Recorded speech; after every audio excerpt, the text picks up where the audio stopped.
Hinubad nitong babae ang kanyang damit sa harapan niya. Ngunit ito ay isang katawan ng robot. Hinubad niya ang kanyang guwantes at sinubukang hawakan ito gamit ang isang daliri. Pero kakaiba, hindi siya allergic.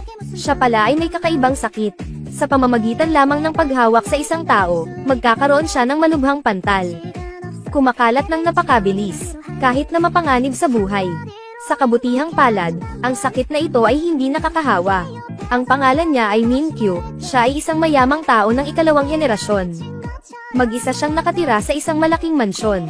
Ngunit ang isang 30 taong gulang na lalaki ay hindi kailanman nakahawak sa kamay ng isang babae.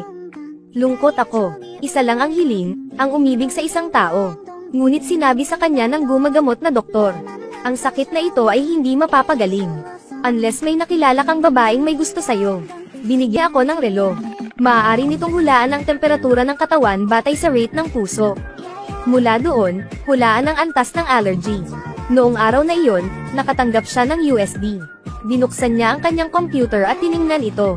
Isang doktor ang nagpapakilala ng kanyang robot. Ang robot na ito ay maaaring magluto ng kanin at mag-alaga ng iba. Mahalaga na hindi ka magiging allergy sa paghawak dito. Ngunit ang tanging pagkukulang ay ang hindi makapag-anak. Ayon sa kontrata, 340 trilyon lang ang kailangan.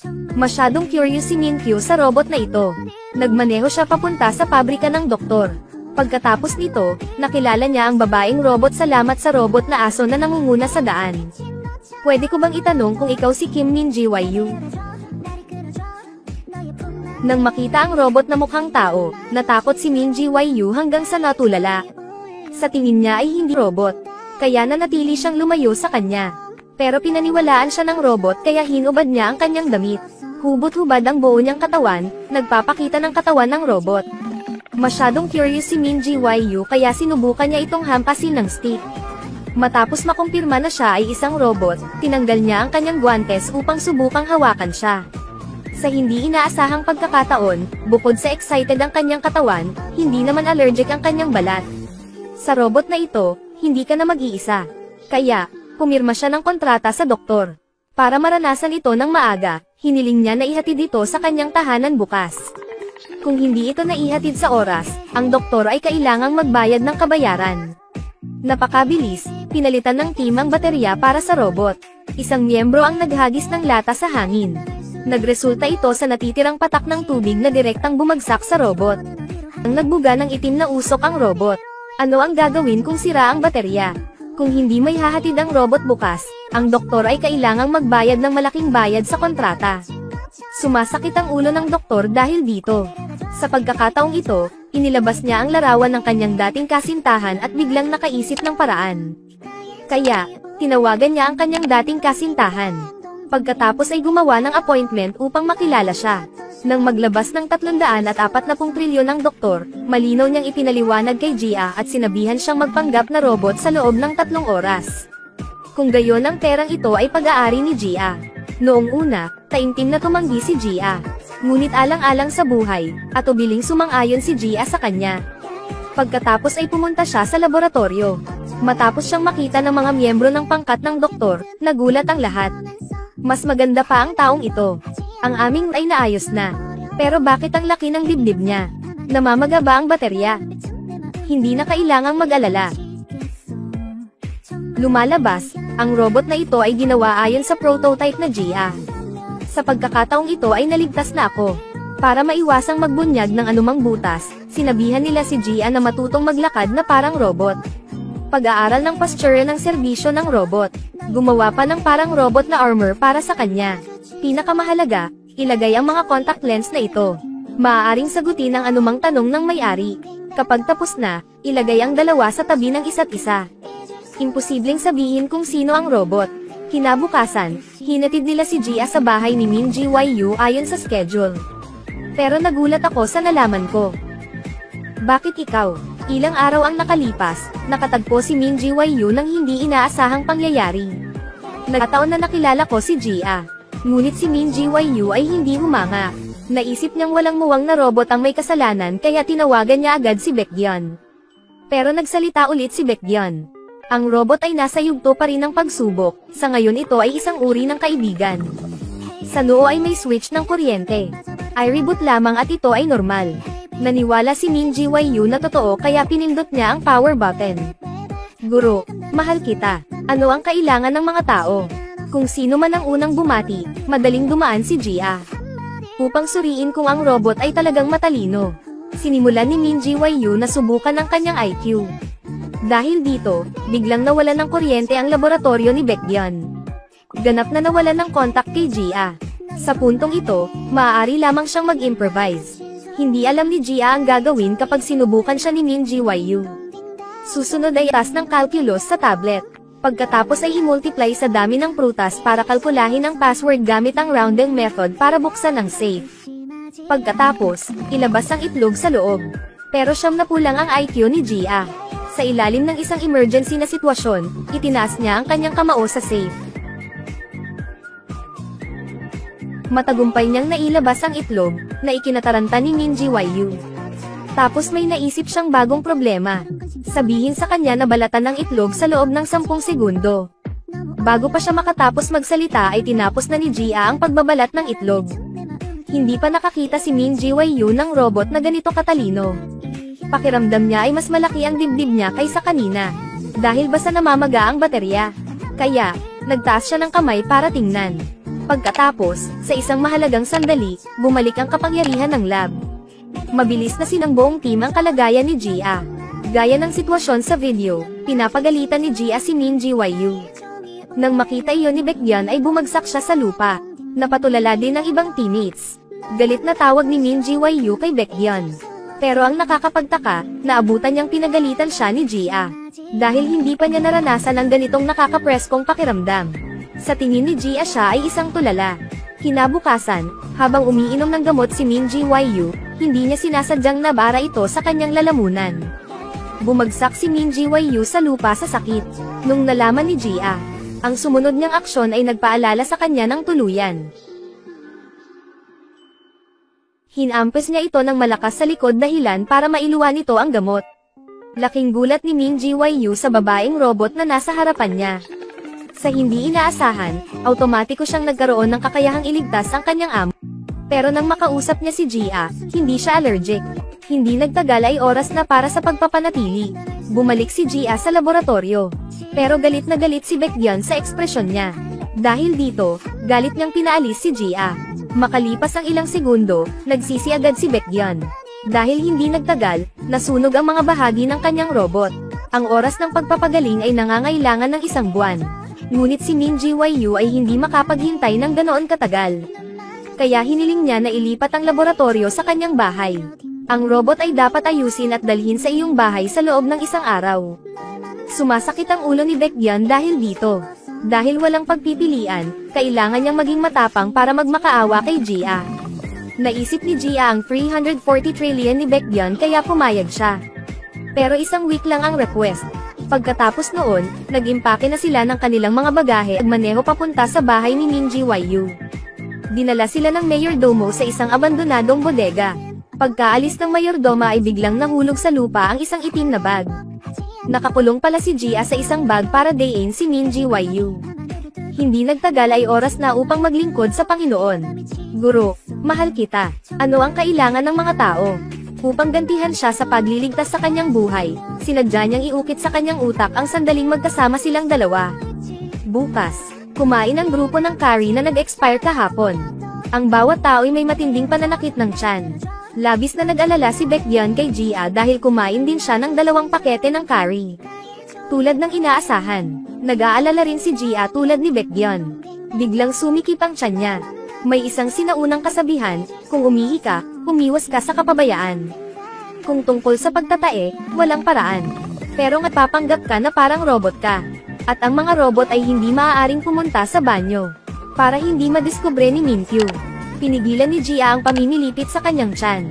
Sa bandang huli, ito ay labis na kakayanin. Narinig ni Minkyu ang tunog ng pagbagsak ng bomba at napakahina nito. Biglang tumalon ang ulo ni Gia. Master, umutot ka ba? At ang umutot na ito ay may kakaibang amoy. Kailangan ko lang yata magpalit ng underwear. Akala lang ni Minkyu ay totoo kaya dali-dali siyang pumasok sa kwarto. Sinamantala ni Gia ang pagkakataong ito at tumakbo patungo sa banyo. Nakahinga siya ng maluwag. Isang salita lang ang dapat ilarawan, saya. Ngunit sa oras na ito, narinig ni Minkyu ang tunog ng pag-flush sa banyo. Kaya tinulak niya ang pinto papasok. Nagkatinginan sila, mabilis na nagpanggap na robot si Gia at sumagot na naglilinis siya ng ito. Noong una ay walang pagdududa si Minkyu. Pero nakita ko si Gia na kumuha ng $14,000 na bote ng pabango para ice spray sa banyo. Kaya sobrang nagulat, nakita pa niyang pinagpapawisan si Gia. Dahil dito ay lalo siyang naniwala. Siguradong may problema ang robot na nasa harapan niya. Bakit siya pinagpapawisan? Napatalon si Gia nang makita niya ito. Hindi niya namamalayan na iniwan niya ang kanyang amo. Ngunit ang $14,000 na bote ng pabango ay nailigtas. Malakas na bumagsak ang katawan niya kay Minkyu. Ang taglagas na ito ay mahirap isipin. Hindi nagtagal, ang katawan ni Gia ay nilagyan ng isang set ng metal alloy armor ni Baekhyun. Sa sandaling ito, si Minkyu ay pinigilan na hindi siya makahinga. Napasigaw siya sa sakit. Nang makita ni Baekhyun ang eksenang ito, nakahinga siya ng maluwag. Dahil may armor si Gia, lubos na maniniwala si Minkyu na siya ay isang robot. At sa mga sumunod na araw, kontento na si Minkyu kay Gia. May nararamdaman pa nga siya para sa mga robot. Ngunit muling dumating ang gulo. Naglilinis ng bahay si Gia. Ang hindi sinasadyang paggamit ng vacuum cleaner ay sumisira sa nakasalansan na kastilyo ng card ni Minkyu. Nang makita ito ni Minkyu ay umabot sa rurok ang kanyang galit. This time tapos na, ngunit may ideya si Gia. Mabilis na sinabing mahina na ang kanyang baterya, nag-sleep mode siya. Galit na galit si Minkyu na hingal. Kay Baekhyun lang niya nailalabas ang galit niya. Nagdududa talaga siya kung baliw ba ang robot na girlfriend na ito o hindi. Sa kabutihang palad, sa mga palusot ni Baekhyun, nagpa siya si Minkyu na subukan ang robot sa loob ng 1 linggo. Kinabukasan, paulit-ulit na humingi ng tawad si Gia sa kanyang amo tungkol sa nangyari kahapon. Tiningnan ni Minkyu ang nawasak na card castle at inalala ang nakaraan. Bilang isang bata, siya ay labis na malungkot. Kapag wala akong magawa, madalas akong gumagawa ng mga kastilyo ng baraha. Ngunit tumagal ng 15 taon upang maitayo ang guho na ito. Ngayong nawasak na ito ni Gia, sobrang lungkot ang nararamdaman niya sa kanyang puso. Sinabi niya kay Gia ang kanyang nararamdaman at hiniling kay Gia na tulungan siyang iligtas siya. Sa sandaling ito, nakatanggap si Minkyu ng tawag mula sa kanyang assistant na humihiling ng meeting. Si Gia ang responsable sa paghahain ng tsaa at tubig. Ngunit ang katulong ay walang iba kundi ang kanyang kapatid. Nataranta si Gia at makalakad na lang pabalik at dalhan siya ng tsaa. Kaya nabigla si Jinbei. Diyos ko!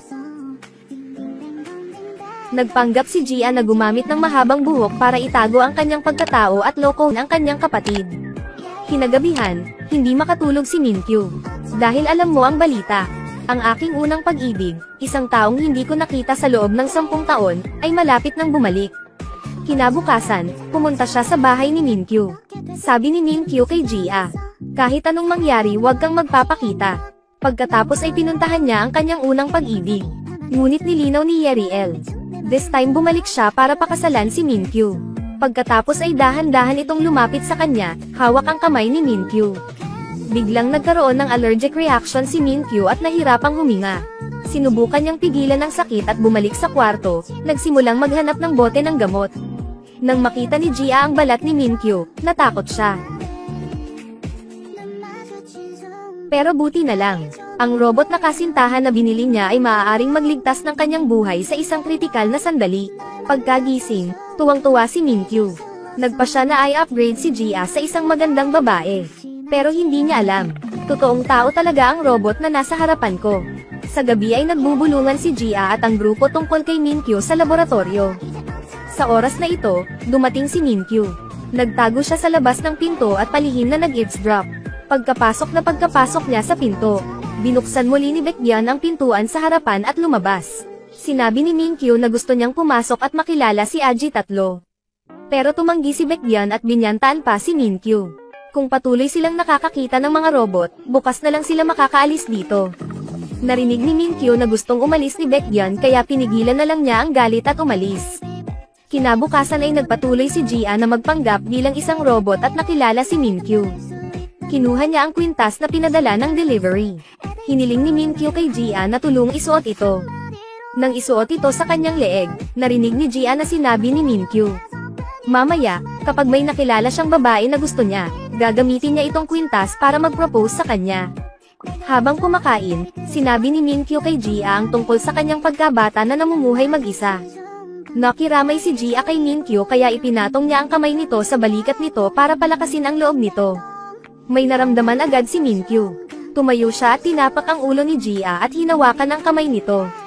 Ngunit ang kakaiba ay, wala naman talagang skin allergy si Minkyu. Pagtingin sa robot na nasa harapan niya, gustong-gusto niyang ibigay ang first kiss niya. Ngunit sa napakahalagang sandali, naalala ni Minkyu na isa lang siyang robot. Paano ako magkakaroon ng damdamin para sa isang robot? Pagkatapos ay dinala niya si Gia para makilala ang kanyang unang pag-ibig. Originally planning to propose to her with a necklace. Nang makilala niya ito, nagsisi siya. Dahil naghanda siya ng isang espesyal na tasa ng kakao para sa iyo. Kinutya pa si Minkyu sa pagiging childish niya. Sa huli, sumuko siya sa pag-propose. Pero walang pakialam si Yeriel. Nakipagkamay siya at umalis. Pagkatapos noon, nagkaroon ng allergic reaction si Minkyu. Ngunit sa pagkakataong ito ay hindi na siya nagpa-injection at gusto niyang itapon ang kwintas sa dagat. Sa kabutihang palad ay pinigilan siya ni Gia sa oras. Dahil ang kwintas na ito ay relic ng kanyang ina. Napaupo si Minkyu sa upuan sa frustration at umiyak ng mapait. Nagsimulang umulan. Mabilis na naglabas ng payong si Gia para protektahan siya sa ulan. Pagkatapos ng pagpindot sa pindutan, ang payong ay agad na nagiging transparent. Pero may mas milagrong nangyari.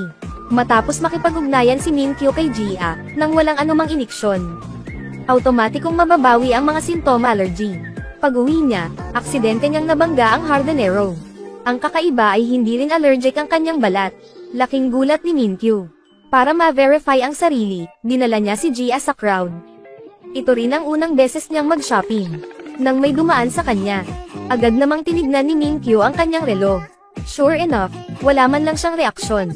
Kaya matapang niyang hinayla ang kamay ni Gia para mamili. Pero hindi ko alam kung kailan nawala yung dalawa. Sa oras na ito, lumitaw muli ang kanyang mga sintomas ng allergy. Nahihirapan siyang huminga at na-stress sa pag-iisip. Mabilis na tinawag ni Minkyu ang doktor. Ngunit huli na. Sa oras na ito, muling nagpakita si Gia. Ibinaba ni Minkyu ang kanyang ulo para tingnan ang kanyang relo. Ang mga sintomas ay unti-unting nawawala. Ngayon ay naintindihan na niya sa wakas. Ang tanging gamot na pag-aari niya ay si Gia. Lumakad si Minkyu patungo Gia na may luha sa kanyang mga mata. Niyakap niya si Gia at hinalikan sa noo. Ang lahat ng naruroon ay nagpalakpakan at bumati sa kanila, umaasang magkakasama sila. Sa oras na ito, lumabas si Baekhyun sa karamihan. Humakbang siya at sinuntok si Minkyu. Dahil siya ang ex-boyfriend ni Gia, inventor din ng robot. Dahil mahigpit na nakikipagkompetensya ang dalawang panig, kinailangan ni Gia na magpanggap na nauubos ang kanyang baterya upang makayanan. Isa kang bastardo. Nagseselo si Baekhyun kaya galit na pinauwi niya si Gia. At sabihin kay Gia na simula ngayon ay hindi na kailangang palitan ang robot. Bumalik sa lab, pinanood ng grupo ang video ng paghalik ni Gia. Galit na galit ang lahat. Kaya napagdesisyonan nilang kunin ang robot sa bahay ni Minkyu. Bago umalis, sinabi ni Baekhyun kay Minkyu ang tungkol dito. Hindi maintindihan ni Minkyu kung bakit kailangan nilang umalis bigla. Pero ang sagot ni Baekhyun, sinadya ni Minkyu na inisin ang robot. Ngunit kinabukasan, nagpanggap si Gia bilang isang robot at hinanap si Minkyu. Nang malaman niyang iiwan na siya nito, binibigyan niya ng ideya si Minkyu. Ito ay tungkol sa pagluluto ng masarap na pagkain para sa buong grupo. Pero pagkatapos nilang lahat kumain ng niluto ni Minkyu ay nagpumilit pa rin silang umalis. Para kumbinsihin si Baekhyun na manatili, direktang hinawakan ni Minkyu ang kamay niya. Mabilis na nagkaroon ng matinding allergy sa balat ang kamay ni Minkyu. Nang makita ni Baekhyun ang eksenang ito, napatulala siya. Ngunit nananatili pa rin si Minkyu. Nagmaneho pa rin si Baekhyun. Sa oras na ito, si Minkyu ay naliligaw. Naupo si Baekhyun sa kotse habang inaalala ang kalagayan ni Minkyu. Sinabi sa kanya ni Minkyu na isang robot lamang ang makakapagpagaling sa kanyang mga allergy. Wala siya, habang buhay siyang depressed. Pero sa kaibuturan, alam ni Baekhyun. Ang taong makakapagpagaling kay Minkyu ay hindi robot kundi ang kanyang dating kasintahan. Matapos ang ilang sandali ng pag-iisip, sa wakas ay naintindihan na ni Baekhyun. Nagpasya siyang tumalikod at bumalik sa bahay ni Minkyu. Pagpasok, kinausap ni Baekhyun si Gia. Kung ayaw mo, pwede kang tumanggi. Sumasang-ayon ako. Noong tuwang-tuwa si Minkyu nang makitang bumalik si Baekhyun. Pagkatapos ay pumirma sila ng bagong kontrata. Susunod si Baekhyun sa kontrata at magpapatuloy sa pagkumpleto ng eksperimento sa bahay ni Minkyu. Ngunit para kay Gia, ito ay tungkol sa pagkatalo sa pagkakaroon muli. Tuwang-tuwa si Minkyu. Espesyal din niyang inihanda ang isang kwarto na tinatawag na Little Lovely para kay Gia. Hiniling pa ni Gia na magpalit ng damit. Kaya kapag lumabas ka, hindi mo mapapahihinkyu. Nagpalit ng damit si Gia at lumabas. Nang makita ito ni Minkyu ay natigilan siya saglit. Tingnan mo ang napakaganda at banayad na robot. Naramdaman ni Minkyu ang panginginig ng kanyang katawan. Dahan-dahan siyang naglakad papunta kay Gia.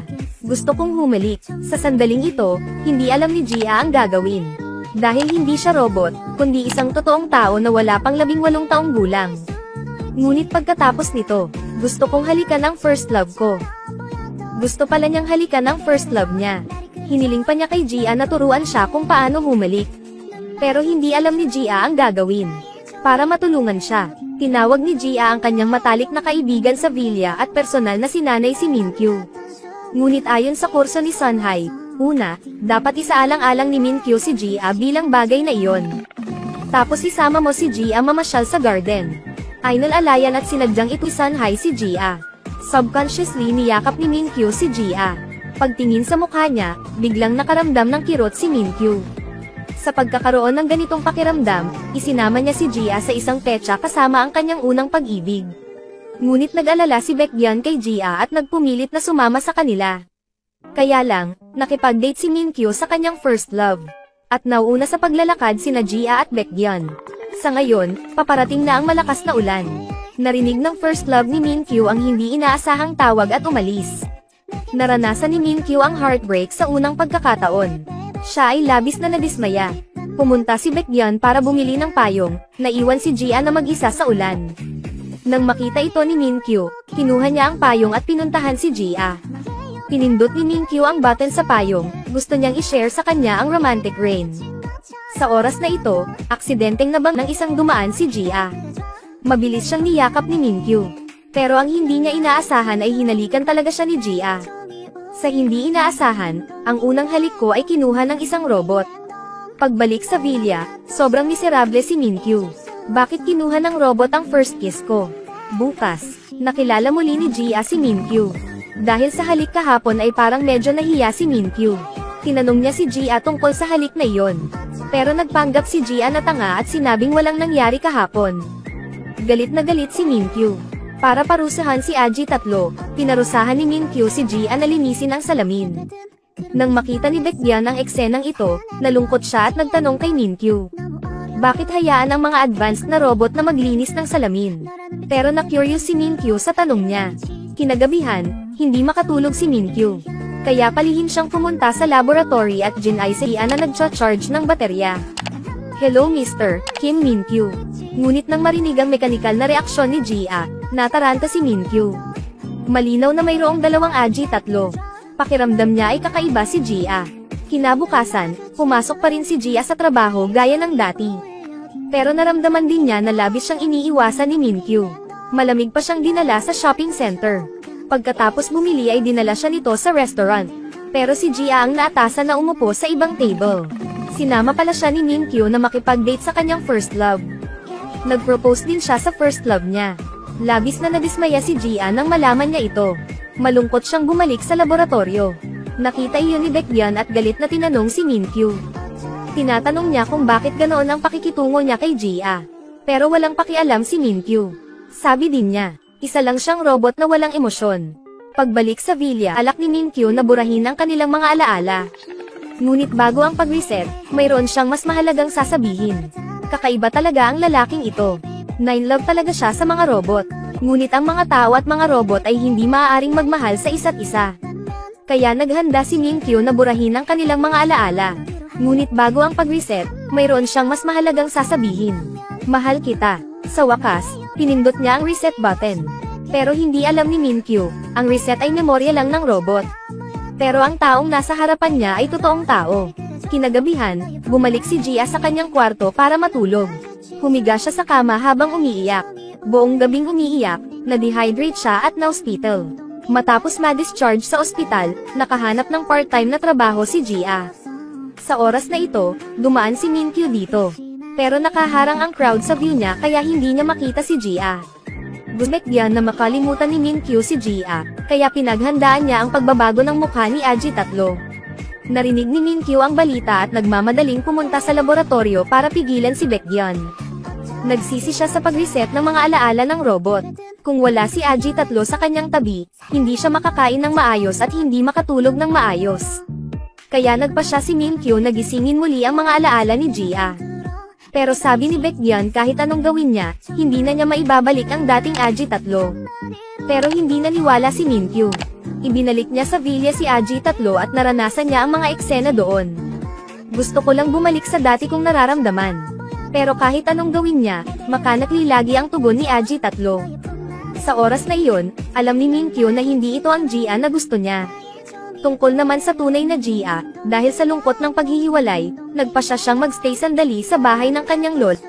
Sobrang random lang. Nagpunta rin si Minkyu sa paglalakbay na ito upang ipahinga ang kanyang isip. At umupo siya sa tapat niya.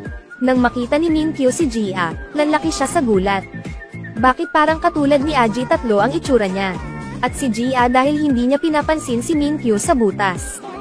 Kaya kailangan kong magpanggap na hindi ko siya kilala. Sa tren, tinawagan ni Minkyu si Baekgyeon. Gusto niyang malaman kung, sa totoo lang, mayroon bang kamukha ni Aji tatlo. Nahulaan ni Baekgyeon na nakilala ni Minkyu si Gia, kaya sinabihan niya ito ng diretso. Sa totoo lang imposible, para ma-verify ang curiosity ko. Sinundan ni Minkyu si Gia hanggang sa kanyang bayan. Matapos obserbahan si Gia ng isang araw, nagkunwari siyang customer at pumasok sa tindahan ng almusal ni Mrs. Gia. Matapos itong makita ni Gia, nataranta siya at hindi alam ang gagawin. Mabang humingi ng tulong kay Baek. Nakita ni Baekgyeon ang mensahe ni Gia. Siya at si Pai ay mabilis na nagmaneho pabalik sa bayan ni Gia. Habang nasa daan, kinausap ni Baekgyeon si Gia. Talagang huwag kumilos ayon sa ugali ni Aji tatlo sa harap ni Minkyu. Kapag nalaman niya ito, ang kahihinatnan ay magiging mapaminsala. At dumating si Minkyu pero ayaw umalis. Balak ko pang ang tumira dito forever. Sa gabi, kailangang ilipat ni Gia ang kanyang mga gamit sa bodega. Nag-aalala siya sa panganganak sa gabi ng kanyang apo kaya't hiniling niya kay Minkyu na tulungan si Gia. Ito ang nagpasaya kay Minkyu. Pagkatapos ay sinundan niya si Gia papasok ng bodega. Ngunit hindi alam ng mga manggagawa sa labas na may mga tao sa loob. Kaya kinulong sila sa bodega. Pero sinabi ni Baekgyeon kay Gia na huwag magpakita ng robotic expression. Kaya lang niyang sabihin kay Minkyu, tao ako, hindi robot, huwag mo siyang abalahin sa hinaharap. Willing din si Minkyu na sabihin sa kanya na after tonight ay aalis na siya. Kaya lang, umasa si Gia kay Minkyu. Buong gabi silang magkasama, hanggang bukas. Nagpunta ang mga manggagawa sa bodega upang maghatid ng mga kalakal at natuklasan ang mga ito. Ngunit si Minkyu ay naniniwala lamang sa kanyang sariling intuisyon. Kaya nang hindi pinapansin ni Gia, sinundan siya nito hanggang sa dalampasigan. Nang matuklasan at tumalikod si Gia, hindi niya sinasadyang nabunyag ang kwintas. Laking gulat ni Minkyu. Bakit ang kwintas na binigay niya sa robot ang suot ng babaeng ito? Binigyan niya ng kwintas ang robot, pero suot ni Gia. Nakikita ang bagay na nakalantad. Sinabi ni Gia kay Minkyu ang lahat. Agad na bumagsak si Minkyu nang malaman niya ang katotohanan. Bumalik ang kanyang mga sintomas ng allergy. Sa pagkakataong ito ay sobrang seryoso. Bumagsak lupa si Minkyu. Nataranta si Gia at hindi alam ang gagawin. Sa oras na ito, sumugod si Baekgyeon. Nang makitang bumagsak si Minkyu sa lupa, sumugod siya at inilabas ang gamot para iturok si Minkyu. Pagkatapos ay tumawag ng ambulansya. Ngunit ang ambulansya ay hindi pumunta sa ospital, ngunit pumunta sa bahay ni Minkyu. Dahil sa pagpapagamot ng doktor, unti-unting gumagaling ang kalagayan ni Minkyu. Pero sa coma niya, napanaginipan niya ang bawat sandali na kasama niya si Gia. Biglang tumaas ang kanyang electrocardiogram. Agad naman itong nakita ng doktor at binigyan ng injection si Minkyu. Kaya naibalik ito sa normal. Pagmulat niya ay naglakad siya papunta sa sala na mahina ang itsura. Gustong tumulong ni Gia, ngunit malupit siyang tinanggihan ni Minkyu. Dahil niloko niya si Minkyu. At nag-submit din ng resignation ng assistant ni Min-kyu kay Gia. Nang makita ni Min-kyu ang resignation letter, napagtanto niya na ang katulong na si Jinbei ay kapatid ni Gia.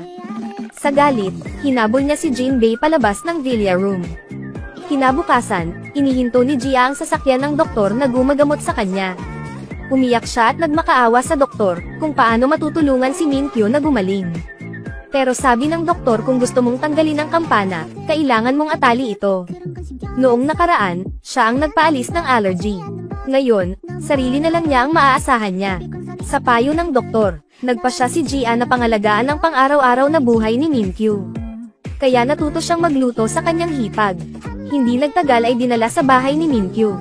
Pero nung nakita ni Min-kyu, malupit niyang itinapon sa basurahan ang niluto ni Gia.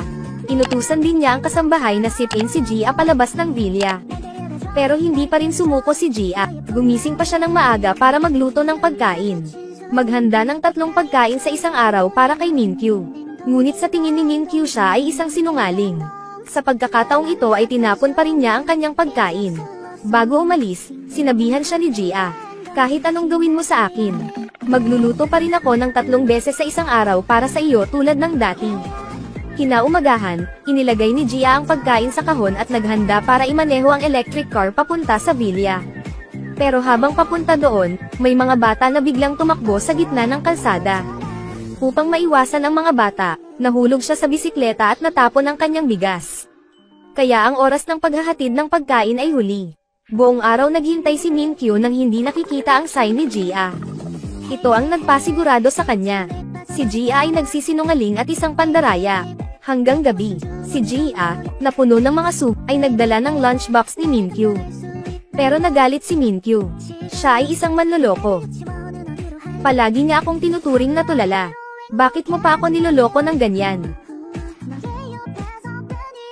Malungkot si Gia. Masasabi ko lang sorry kay Min-kyu. Pagkatapos noon, umalis na siya sa villa ng Min-kyu. Kinabukasan, dumating ang matalik na kaibigan ni Gia para hanapin si Min-kyu. Sinabi ni Sunhye kay Min-kyu ang tungkol sa paparating na paglalakbay ni Gia sa Australia at pinaalalahanan siya. Huwag mong hintayin na mawala ito para matutok ang pahalagahan. Marahil ay naantig si Min-kyu sa sinabi ni Sunhye. Kaya bago umalis si Gia ay dali-dali niya itong sinalubong. At tuluyang bumitaw si Gia. Ikinwento niya ang buong kwento ng pagpapanggap na isang robot. Nang matapos makinig si Min-kyu, natuklasan niya na nagpapanggap si Gia bilang isang robot. Ang lahat ay nahayag lang. Sa ganitong paraan, malulutas ang anumang hindi pagkakaunawaan. Hindi na napigilan ni Min-kyu, gusto niyang halikan si Gia pero biglang tumigil. Dahil nakita niya ang kanyang mga sintomas ng allergy. Hindi makapagdala ng kaligayahan kay Gia.